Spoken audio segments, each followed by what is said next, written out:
C'est un sujet qu'il aborde peu souvent.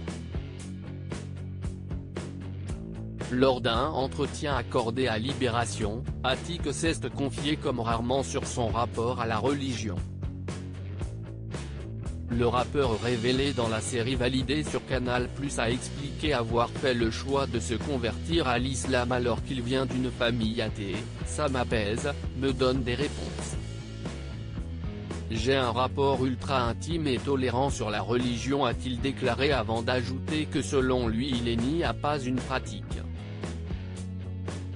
Je suis aussi ami avec des musulmans qu'avec des non-musulmans, des athées, des chrétiens, des juifs, précise l'artiste de 28 ans qui prône le vivre ensemble. Je trouve que ma génération vit mieux ensemble que celle d'avant. Si est logique, plus il y aura de métissage en France, plus il y aura de vivre ensemble, estime-t-il.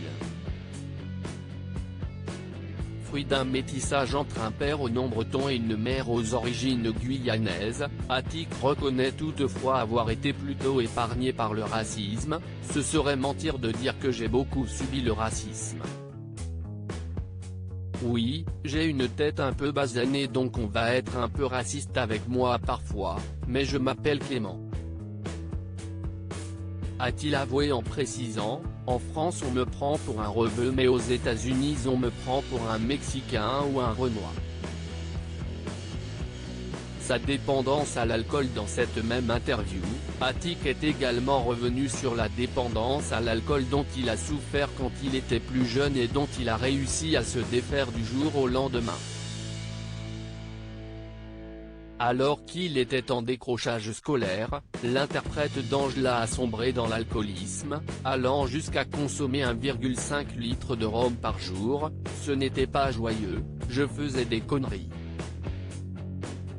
Ça n'allait pas à la maison avec mes parents, je n'avais pas de meuf.